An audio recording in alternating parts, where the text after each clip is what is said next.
रामायण राधेश्याम वशिष्ठ राम गमन भाग 8।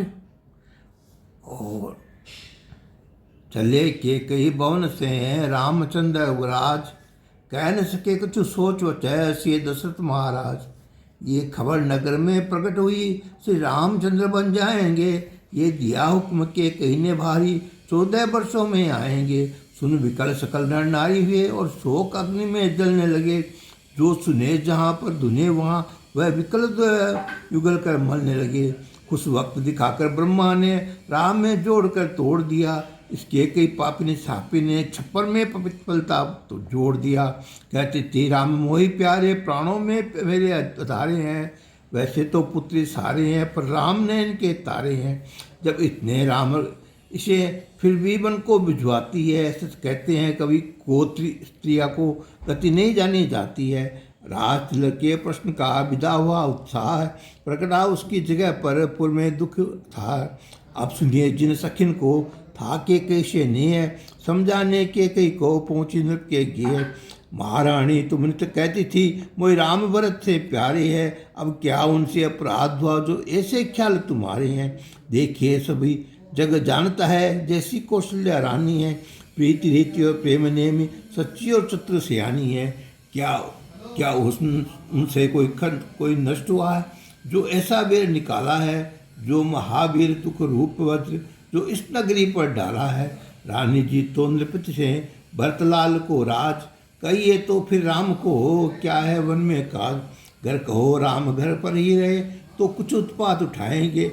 ऐसा ख्याल कर दिल में है तो गुरु के घर रह जाएंगे। ये छगन मगन सुंदर छुना क्या बन जाने के लायक है। सुंदर सुजान सब सुख निदान से रामचंद्र नायक है। वो भरी क्रोध में के कही थी, कुछ उत्तर ही नहीं दे सकती है। यो सखिन और जो लखत है, जो मृग को सिंग नहीं सकती है। ये हाल देख सभी सखियों के कई को बुरा बताने लगी है। भागहीन मदमंदहीन कह निज नगर को जाने लगी।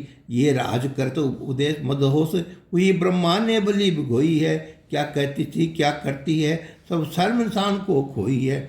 हाहाकार सब कर रहे रखते नहीं थे धीर, इधर मात ने गेह में पहुँचे श्री रघुवीर।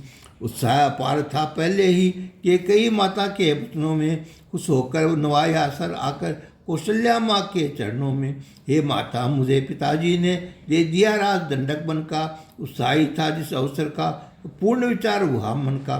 खुश होकर आज्ञा दे माता, पितु वचन का पालन करूँगा मैं। कर दर्श ऋषि और मुनियों की आनंदो बन बिचरूँगा मैं। अब माता वन को मैं जाऊँगा, स्तन पर बस मरवाऊँगा। 10-4 वर्ष पर विप्रवास, फिर दर्श आपका पाऊँगा। सुन बचन राम के कौशल्या सहमी और मुस्कुराई ऐसे, जो शीतल जल में से प्यास से व्याकुल हो कलाई जैसे। जो सिंगर गर्जना को सुनकर हथनी का तन कुमलाता है, या पहली वर्षा के जल में मज्जा मत्स्य को सताता है। तो ही कंपित हो कौशल्या वो अति दारुण दुख पाने लगी। नैनों से नील बहने अलगा और रामचंद्र से कहने लगी, अरे पुत्र आज क्या कहते हो, कैसे ये कष्ट उठाओगे। सुबह अभागिनी माता को तो किस तरह वन में जाओगे। बेटा तुम नित्य पिताजी को प्राणों से अधिक प्यारे हो, रहते थे प्रश्न नित्य तुम पर, ऐसे तो सिद्ध तुम्हारे थे। ये सुबह सुहावन आया था दिन राजा ने सुगवाया था। अब क्या ऐसा अपराध हुआ जो वन का राज बुलाया है। सब कारण कहता साफ साफ किसने ये राह बताई है, जो सूर्य वंश बन रहने का अग्नि संवाद चलाई है। मांगे है आज पिताजी से केकई माता के वचन ये दो, पहले में राज भरत को दूसरे में रघुवर को बंदो। इससे भी हित मेरा ही है, जो पिता की ऐसी आज्ञा है। कुछ सोच न कर मन में माता मुझको अब विपिन अयोध्या है। सुन के ऐसे वचन सुन व्याकुल हुई अपार, जरा देर तक मौन रह करने लगी विचार। घर कहूँ राम घर रह जाए तो धर्म मारा जाता है। भाई भाई के रंज में रहे कुछ अनुचित उचित न माता है पुत्र पिता का हुक्म तुम्हें तो मानो मत मन में जाओ। हो सलाह अगर माता की भी तो सोक्ष कानन में जाओ। बन खोट अवध बन देव पिता बन देवी तुम्हारी माता है। पक्षी जो वन में रहते हैं सेवक समान सुख दाता है। पर देख उम्र आदानी की कुछ विचार मन में आता है। नहीं पेश किसी की जाती है ये रंगत कर्म दिखाता है। हाँ विघ्ना में किस छाती से पुत्र का वियोग सहूंगी। हे रामचंद्र ये कहकर किसे पुकारूंगी। इतना कहकर गिर गई धरनी पर मृदाई। पुत्र ने अपने हाथ का दिया सहारा दाय। सीता भी दौड़ी ऊपर दर देख सास का हाल। रामचंद्र जी के निकट आ पहुंची तत्काल। सीता बोले मन में कैसे हम प्राणनाथ के साथ रहे। मेरा तो बस प्रणय यही है मैं रहूं रघुनाथ रहे। इधर उधर की श्री महारानी के पैरों में अनकट गाज रहे। हे स्वामी हम भी साथ चले ऐसी ध्वनि नुपुर बाज रहे।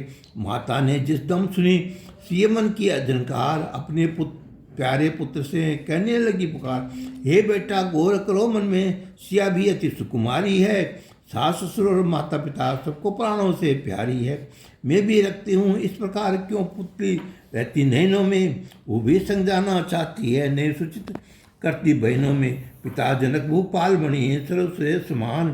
पति जिनके रकुल तिलक है रामचंद्र गुण खान। जो हरदम स्वर्ग निडोंडोला में या पलंग पीठ पर रहती है। इस कठिन भूमि पर चरण धरे इतना भी कष्ट न सहती है। कपि चित्र देख जो डरती है वह वन में कैसे रह सकती है। जन्म से आज तक सुख देखा अब दुख कैसे सह सकती है। सुनकर माता के वचन बोले राम उधार। प्रिया प्राण प्रिया किस वास्ते ऐसा करो विचार। वर्ष 4 10 विपिन बसे कल्पितु मात प्रमाण। फिरू तुरत सुनी सुंदरी का सत्य मान। सो सिया विया वचन जंगल जारी। कुछ कंटक और तनक पड़े हुए। कंकर पत्थर पर चलना हो भयदायक पर्वत खड़े हुए। जहाँ शेर दहाड़े नाग पुकारे गज दहाड़े मारते हैं। उनकी आवाज़ों को सुनकर धीरज भी धीरे बसालते हैं। सोना जमीन पर होता है नहीं रेशम से बिछाने को। कुछ कंटक में साथरी मिले और चंदन मूल फल खाने को। अनगिनती जंतु फिरते हैं पुरुषों का भोजन करते हैं। पुनि पुनि कर कपट व छल निश्चर नर नारी पराई हटते हैं। पर्वत का पानी पीते हैं ये बदन कांपने लगता है। ये प्रिय बनों की विपदाओं को कौन बया कर सकता है। इस प्रकार वन गमन कर का मन में तजो विचार। सत्य वचन मम मान कर है सोच करो परिहार। कौशल्या ने भी कहा ठीक तो है संयोग। पुत्री सिया तुम नहीं हो कानन के योग। वन हित तो कोल ख्यातों की कन्या की पैदा विद्ना ने। वो सदा विषय रुखी है संसार के सुख की क्यों जाने। उनका तन पाहन कटक अब सम और कौशल्या अलोलेश नहीं। इस कारण उनकी किस तरह होता है वहाँ क्लेश नहीं। ये तपस्वियों की स्त्री है जिन्होंने तप के कारण से तब दिए हैं तक के भोग सभी। एक सुत लगाई है तन से। ये सुनकर गिरने लगा नैनों से अतिनीर। और सीता कहने लगी होकर जरा अधीर। मैं घर लायक आप ही है बन लायक रघुवीर। तुम सब लायक प्रभु में सुख लायक मति धीर।